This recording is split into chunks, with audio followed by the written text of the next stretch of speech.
চলো তো। সবাই শুনতে পাচ্ছ? শোনা যাচ্ছে তো? ওকে ওকে, ঠিক আছে।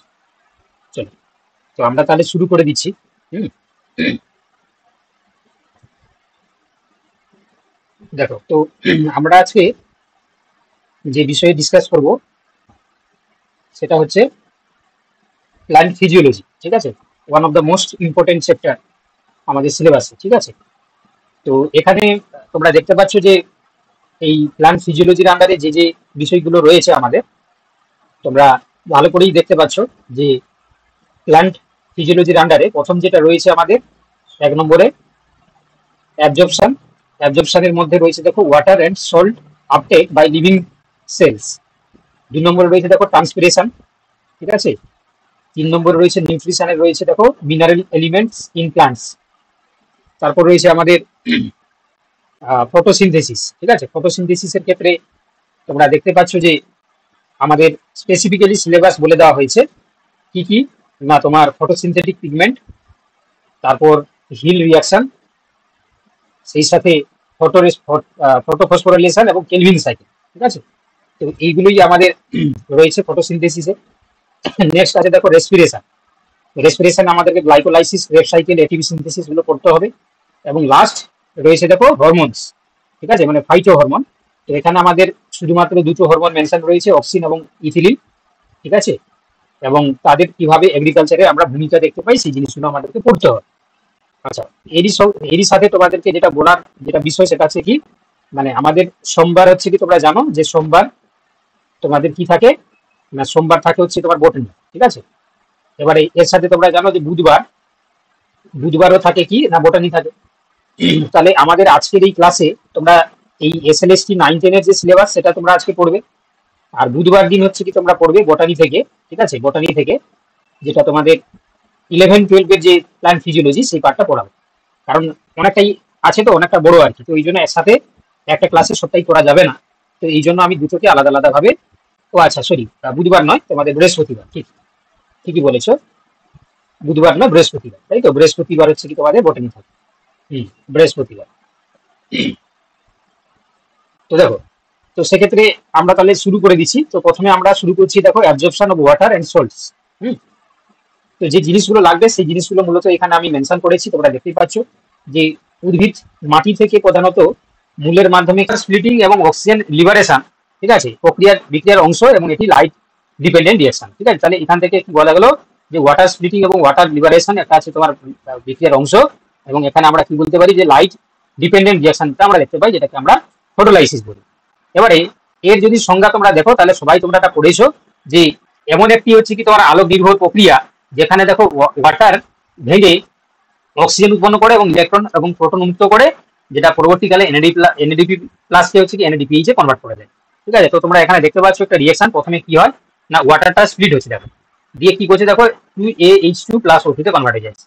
তো এখানে এ মানে হচ্ছে কি আর্টিফিশিয়াল ইলেকট্রন অ্যাকসেপ্টার। ঠিক আছে, তোমাদেরকে মনে রাখতে হবে যে এখানে আর্টিফিশিয়াল ইলেকট্রন অ্যাকসেপ্টার, যেমন তোমাদেরকে মনে রাখতে হবে কি কি না, যেমন ডিসিপি আইপি, বা তোমার হচ্ছে ফেরিসাইডেন্ট বা এফি3। আর এখানে বাস্তবে এ হচ্ছে কি তোমার এনএডিপি প্লাস, যা এনএডিপি এইচ তে রূপান্তরিত হয়ে যায়। ঠিক আছে, তাহলে এখানে বাস্তবে যে আমরা দেখতে পাই আর্টিফিশিয়াল এবং ন্যাচারাল কথা বলা রয়েছে, ন্যাচারালি যেটা এনএডিপি প্লাস কাজ করে, আর এখানে যেটা বলা হচ্ছে যে এই হিসাবে তুমি আর্টিফিশিয়ালি এইগুলোকে বলতে পারো। চলো, এবার হিল এক্সপেরিমেন্টের মূল অংশ কি বলছে যে আইসোলেটেড ক্লোরোপ্লাস্ট রাখা হয়েছিল সাসপেনশনে মিডিয়াতে, তাতে Fe3+ বা ফেরাস আয়ন যোগ করা হয়েছিল। আলোকের উপস্থিতিতে O2 নির্গত হয় এবং Fe3+ তৈরি হয়। তো এর থেকে প্রমাণ করা যায় যে ক্লোরোপ্লাস্ট একাই জলের ফটো অক্সিডেশন করতে পারে। কি বললাম বুঝতে পারলে? তাহলে এখান থেকে আমরা কি বলতে পারি যে ক্লোরোপ্লাস্ট একাই হচ্ছে কি জলের ফটো অক্সিডেশন করতে পারে। ঠিক আছে, এই প্রক্রিয়ার তোমার হচ্ছে কি চালক হিসাবে কাজ করছে। দেখো, এবার হচ্ছে কি তোমার বলছে যে আলো শোষণ করে ক্লোরোফিল উত্তেজিত হয় এবং ক্লোরোফিল থেকে ইলেকট্রন বেরিয়ে যায়। ঠিক আছে, ক্লোরোফিল থেকে ইলেকট্রনটা বেরিয়ে যাচ্ছে, এবং সেই সঙ্গে দেখো জলের অণু বিভাজিত হয়, দিয়ে তোমার ঘটনাটা ঘটছে। আর এখানে ইলেকট্রন আর্টিফিশিয়াল বা এনএডিপি প্লাস রিসিভারে কাজ করে, এবং এখানে তোমরা দেখতে পাচ্ছ লাস্টে তৈরি হচ্ছে কি এনএডিপিএইচ তোমার তৈরি করছে। তো তার জন্য দেখো পুরো সিস্টেমটা যদি আমরা দেখি এখানে, তো ওয়াটার স্প্লিটিং যে কমপ্লেক্স, যেটাকে আমরা অক্সিজেন ইভলভিং কমপ্লেক্স বলি, যেটাকে সংক্ষেপে আমরা ওইসি বলি, ঠিক আছে, এটা বলছে থাইলাকয়েড মেমব্রেনে ফটোসিস্টেম 2 এর সাথে যুক্ত থাকে। এতে থাকে দেখো Mn2 plus Ca2 plus Cl minus, এবং জলের যখন বিভাজন ঘটে দেখো এই যে 2H2O ভেঙে গিয়ে 4H প্লাস প্লাস 4 তোমার ইলেকট্রন এবং দুটো একটা হচ্ছে তোমার অক্সিজেন তৈরি করে দিচ্ছে। ঠিক আছে, এবং হিল রিঅ্যাকশনের প্রমাণ করে যে আমরা বলতে পারি যে এটা ওয়াটারের উৎপত্তি CO2 থেকে নয়, বরং জলের থেকেও তৈরি হয়। আর সেই সাথে হচ্ছে কি তোমরা মনে রাখবে যে ফটোসিনথেসিসে লাইট রিঅ্যাকশনে এটিপি এবং NADPH তৈরি হয়, যদি আমরা একটু পরে পড়বো। ঠিক আছে, ক্লোরোপ্লাস্টের আলোক নির্ভর রেডক্স প্রক্রিয়ার প্রধান কেন্দ্র হিসেবে কাজ করে, এটা মনে রাখবে। আর এখানে তাহলে মনে রাখবে যে হিল রিঅ্যাকশন সমান নন সাইক্লিক ফটোফসফোরিলেশনের একটি অংশ, এবং NADP plus plus 2H plus plus দুটো ইলেকট্রন মিলে NADP তোমার হচ্ছে H প্লাস তৈরি করে। ঠিক আছে, চলো এবার হচ্ছে কি আমরা দেখবো যে ফটো ফসফোরিলেশন। ঠিক আছে, এটা খুবই গুরুত্বপূর্ণ। তো ফটো ফসফোরিলেশনের মানে কি, যদি আমরা এখানে দেখতে পাচ্ছি, যদি আমরা ডিভাইড করি তাহলে প্রথমে হচ্ছে কি ফটো, তারপর ফসফোরিলেশন। অর্থাৎ আলোর উপস্থিতিতে এডিপি এর সাথে যদি পিআই যুক্ত হয়, কার উপস্থিতিতে, লাইটের উপস্থিতিতে, তখন কি করবে না এটিপি তৈরি করবে। তো এই প্রক্রিয়াটাকে আমরা কি বলছি, ফটো ফসফোরিলেশন। তো দেখতেই পাচ্ছ যে ফটো ফসফোরিলেশন হচ্ছে এমন একটা প্রক্রিয়া যেখানে সূর্যালোকের শক্তি ব্যবহার করে এডিপির সাথে পিআই যুক্ত হয়ে গিয়ে এটিপি তৈরি করে দেয়। ঠিক আছে, এটি কোথায় ঘটছে না ক্লোরোপ্লাস্টের থাইলাকয়েড মেমব্রেনের মধ্যে ঘটছে। মাথায় রাখবে, ঠিক আছে, মাথায় কিন্তু তোমরা রাখবে যে ক্লোরোপ্লাস্টের থাইলাকয়েড মেমব্রেনে বিশেষত লাইট রিঅ্যাকশনে আমরা দেখতে পাই। এবার টাইপস অফ ফটো ফসফোরিলেশন তোমরা জানো যে এটা সাইক্লিক হয়, এটা নন সাইক্লিক হয়। যেটা সাইক্লিক হয় সেখানে শুধুমাত্র PS1 পার্টিসিপেট করে, আর যেটা নন সাইক্লিক হয় সেখানে PS1 এবং PS2 দুটোই পার্টিসিপেট করে। এবং সাইক্লিকের ক্ষেত্রে কোনো NADPH তৈরি হয় না, O2 উৎপন্ন হয় না। আর নন সাইক্লিক ক্ষেত্রে তোমরা দেখতে পাচ্ছ এই যে PS1 এবং PS2 তার সাথে হচ্ছে কি NADPH তৈরি হয় এবং হচ্ছে O2 উৎপন্ন হয়। কি বললাম বুঝতে পেরেছো? তাহলে যখন সাইক্লিক হবে সেখানে শুধুমাত্র হচ্ছে কি তোমার কি হয় না PS1 পার্টিসিপেট করবে, যেটা নন সাইক্লিক হবে PS1 এবং PS2 দুটোই পার্টিসিপেট করবে। তো সাইক্লিকের ক্ষেত্রে আমরা বলে দিই দেখো, তো সাইক্লিকের ক্ষেত্রে বলছে যে শুধুমাত্র এখানে যেহেতু ফটো সিস্টেম 1 পার্টিসিপেট করে, তাহলে যেখান থেকে ইলেকট্রন রিলিজ হয় সেই হচ্ছে ইলেকট্রন এক্সাইটার হিসেবে কাজ করবে। ঠিক আছে, তো এই জন্য দেখো ইলেকট্রন প্রথমে দেখো ফটো সিস্টেম 1 থেকে বেরিয়ে রেডক্সিন, সেখান থেকে সাইটোক্রোম হচ্ছে কি তোমার যাবে, তারপর প্লাস্টোসাইনিন হয়ে আবার সেই তোমার হচ্ছে PS1 এ গিয়ে পৌঁছে যাচ্ছে। কি বললাম বুঝতে পারলে? দেখো তাহলে যেখান থেকে শুরু হয়েছে সেখানে গিয়ে পৌঁছে যাচ্ছে। তো এই জন্য বলছি ইলেকট্রন ফিরে আসে PS1 তে, এটিপি উৎপন্ন হয়। ঠিক আছে, এখানে কিন্তু কোনো NADPH এবং O2 তৈরি হয় না, শুধুমাত্র এটিপি তৈরি হয়। শুধুমাত্র এটিপি তৈরি হয়, কিন্তু কোনো NADPH বা O2 কিন্তু তৈরি হয় না। এবার বিশেষ বৈশিষ্ট্য কি বলছে দেখো, বলছে সূক্ষ্ম ব্যাকটেরিয়া বা লো CO2 বা লো লাইটের উপস্থিতিতে ঘটে। এটি এটিপি তৈরির জন্য জরুরি বিকল্প একটা রাস্তা। ঠিক আছে, চলো এখানে আমরা ডায়াগ্রাম দিয়ে বুঝবো। ঠিক আছে, দেখো তো এখানে দেখতে পাচ্ছ যে প্রথমে এসে দেখো ক্লোরোফিল, এখানে কি না এই যে এটা আছে তোমার PS1 ফটো সিস্টেম 1। কেন PS1 বলছি আমরা, কারণ এটা যে PS আমরা 700 বলতে পারি। কেন 700 বলি না, এটা যে তোমার এই PS1 700 ন্যানোমিটারের ওয়েভলেন্থের লাইটকে সে কিন্তু অ্যাবজর্ব করে। ঠিক আছে, তো তখন আমরা এটাকে PS1 বা P700 আমরা বুঝি। ঠিক আছে, আর যেটা আছে PS2 সেটা আবার কি হয় না, PS2 কে আমরা কি করতে পারি P680, কেন না এটা হচ্ছে তোমার 680 ন্যানোমিটার ওয়েভলেন্থের লাইটকে অ্যাবজর্ব করে। ঠিক আছে, তো দেখো তো সেক্ষেত্রে প্রথমে যেটা সাইক্লিকের ক্ষেত্রে দেখো যেখান থেকে শুরু হয়েছিল আবার সেখানে ইলেকট্রন গিয়ে পৌঁছে যাচ্ছে, তাহলে এখানে একটা এটিপি তৈরি যাচ্ছে। আর যেখানে PS2 তে তোমার ফটো সিস্টেম 2, সেখানে দেখতে পাচ্ছ যে PS1 ও পার্টিসিপেট করছে, আবার PS2 ও পার্টিসিপেট করছে। ঠিক আছে, এবং আলটিমেট পারপাস কি না দেখতে পাচ্ছ NADPH তৈরি করা। তাহলে এখানে আমরা দেখতে পাচ্ছি O2 ও তৈরি হয়ে যাচ্ছে, ATP ও তৈরি হয়ে যাচ্ছে এবং NADPH ও তৈরি হয়ে যাচ্ছে। তাহলে এখানে আমরা দুটোই কিন্তু দেখতে পাচ্ছি, তিনটেই তৈরি হতে দেখতে পাচ্ছি। চলো এবার এই জিনিসটাকে আমরা এখানে দেখবো। তো নন সাইক্লিক ফটো ফসফোরিলেশনের ক্ষেত্রে বলছে যে ফটো সিস্টেম 2 বা P680 তে আলো শোষণ করে, ইলেকট্রন যায় প্লাস্টোকুইনন, সেখান থেকে সাইটোক্রোম কমপ্লেক্স, প্লাস্টোসাইনিন, PS1 রেডক্সিন হয়ে আবার NADPH তোমার হচ্ছে তৈরি করে দিচ্ছে। আচ্ছা, এবার বলছে দেখো জলের অণু বিশ্লিষ্ট হয়ে এখানে আমরা দেখতে পাবো যে O2 তৈরি হয় এবং হচ্ছে H প্লাস এবং ইলেকট্রন কাজে লাগে। ঠিক আছে, তাহলে ATP এবং NADPH দুটোই উৎপন্ন হয়ে যায়। আর জলের বিভাজন হয় PS2 তে, এবং সেটা বিভাজন হয়ে সেই দেখতে পাচ্ছ দুটো অণু যদি বিভাজন হয় তাহলে সেক্ষেত্রে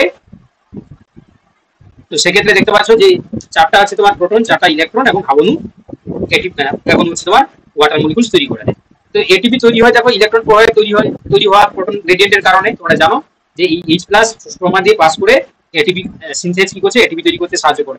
চলো এবার হচ্ছে কি তোমার জেড স্কিম মডেল। তো এই যে দেখতে পাচ্ছ তোমরা যে নন সাইক্লিক ফটোফসফোরিলেশন, যেখানে দুটোই পার্টিসিপেট করছে, অর্থাৎ PS2 ও পার্টিসিপেট করছে এবং PS1 ও পার্টিসিপেট করছে। তো সেখানে আমরা দেখতে পাচ্ছি দেখো যে জেড স্কিম বা জিগজাগ মেথডস হচ্ছে কি আমরা দেখতে পাবো। ঠিক আছে, তো এখানে দেখতে পাচ্ছ যে নন সাইক্লিকের ক্ষেত্রে যে PS2 থেকে গিয়ে প্লাস্টোকুইনন, সাইটোক্রোম B6F, প্লাস্টোসাইনিন, আবার PS1 সেখান থেকে ফেরেডক্সিন হয়ে NADPH, ঠিক আছে, তাহলে একটা জায়গা থেকে শুরু হয়ে আর একটা জায়গায় গিয়ে শেষ হচ্ছে। ঠিক আছে, ফলাফল আমরা কি দেখতে পাচ্ছি না, নন সাইক্লিক ক্ষেত্রে এটিপিও তৈরি হয়, এনএডিপিএইচও তৈরি হয় এবং O2ও তৈরি হয়, মানে তিনটেই হচ্ছে কি আমরা কাজে লাগতে দেখতে পাই। তো এখানে তোমরা একটা কম্পারেটিভ স্টাডি করে দেওয়া হয়েছে সাইক্লিক নন সাইক্লিক ক্ষেত্রে, তোমরা দেখে নিতে পারো। চলো, আলটিমেট যখন হচ্ছে কি সাইক্লিক বা নন সাইক্লিক যাই হোক না কেন, পারপাস কি না তোমার এটিপি তৈরি করা, এটিপি তৈরি করা এবং এনএডিপিএইচ তৈরি করা। ঠিক আছে, এটাই তৈরি করা পারপাস। তো সেক্ষেত্রে কেলভিন সাইকেলে যখন ঢুকবে তখন হচ্ছে কি এইগুলোকে কাজে লাগিয়ে, মানে এটিপি বা এনএডিপিএইচ কে কাজে লাগিয়ে পরবর্তীকালে আমরা কি দেখতে পাই না, খাদ্য তৈরি করছি, মানে কার্বন ফিক্সেশন হয়ে যাচ্ছে, খাবার তৈরি করছি। ঠিক আছে, দেখো তাহলে খাবার তৈরি করে দিচ্ছে। তো তার জন্য দেখো এখানে দেখতে পাচ্ছ যে কেলভিন সাইকেলে ফটোসিনথেসিসের কি হয় না, লাইট ইন্ডিপেন্ডেন্ট বা ডার্ক রিঅ্যাকশন অংশ, যেখানে আমরা কি দেখতে পাই এটিপি এবং এনএডিপিএইচ ব্যবহার করে CO2 থেকে কার্বোহাইড্রেট তৈরি করে নেয়, মানে গ্লুকোজ তৈরি করে নেয়।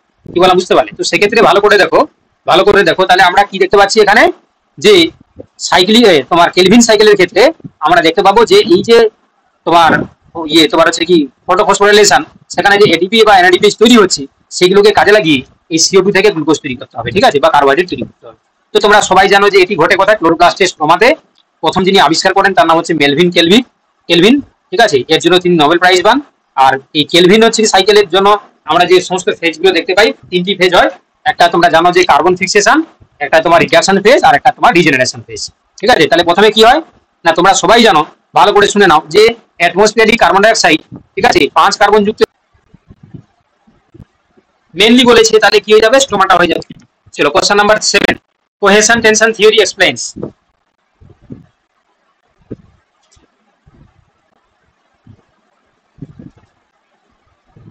সাতের দাগের কি হবে বলো, সাতের দাগের একদম water movement in the xylem, option B হবে। চলো, এবার বলছে transpiration helps in this. Transpiration কি হেল্প করছে, অ্যাসেন্ট অফ সেভ হবে। হ্যাঁ, চলো, identify the incorrect statement. Transpiration rate is reduce at night. তারপরে বলেছে cuticle prevents water loss, more transpiration occurs from the lower leaf surface, root pressure causes bulk of water movement. কি হবে, option D এরটা হবে। হ্যাঁ, চলো, এবার বলছে transpiration pull is due to dash. Transpiration pull is due to dash, কি কারণে transpiration পুল হয়?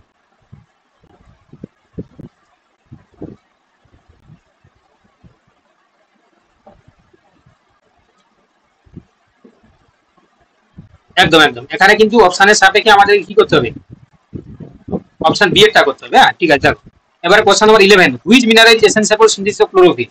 ক্লোরোফিলের জন্য কোনটা লাগবে? একদম একদম, ম্যাগনেসিয়াম। চলো, এবার বলছে nitrogen is absorbed by plants in the form of days. Nitrogen is absorbed by plants in the form of days. Yes, nitrate and ammonium ion. ঠিক আছে, অপশন বি। আচ্ছা, এবং ম্যাচিং করতে বলেছে, দেখো নাইট্রোজেন, পটাশিয়াম, আয়রন এবং phosphorus কাজগুলো দিয়েছে। কি হবে বলো, কি হবে বলো?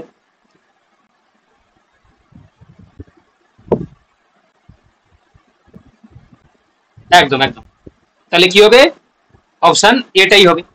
চলে দেখো নেক্সট, এবার বলছে which of the following is a micronutrient. কোনটা মাইক্রোনিউট্রিয়েন্ট? বোরন, তাই তো, বোরন। চলো, এবার বলছে ট্রু ফলস, খনিজ উপাদান শুধুমাত্র গঠনমূলক ভূমিকা পালন করে উদ্ভিদের ক্ষেত্রে। বলছে mineral element only play structural role in the plant. তাহলে এটা মিথ্যা না সত্য? এটা মিথ্যা, তাই না, অতীব মিথ্যা। দেখো এবার বলছে which pigment is directly involve in the photochemical reaction. Photochemical রিঅ্যাকশনে কোনটা ডাইরেক্টলি ইনভলভ থাকে?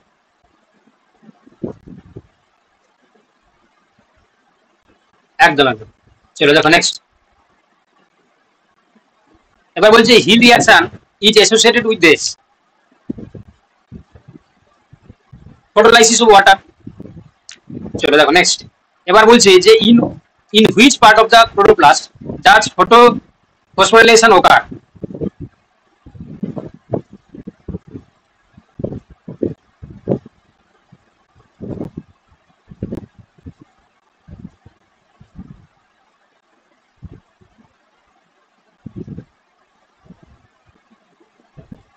একদম একদম, তাহলে অপশন কি হয়ে যাবে, যেহেতু বলেছে ফটো ফসফোরাইলেশন বলেছে ক্লোরোপ্লাস্টে, তাহলে কি হবে, থাইলাকয়েড মেমব্রেন হবে। হ্যাঁ, চলো দেখো next, Calvin cycle occurs in this. Calvin cycle কোথায় হয়? স্ট্রোমাতে হবে, stroma. The end product of the Calvin cycle, Calvin সাইকেলের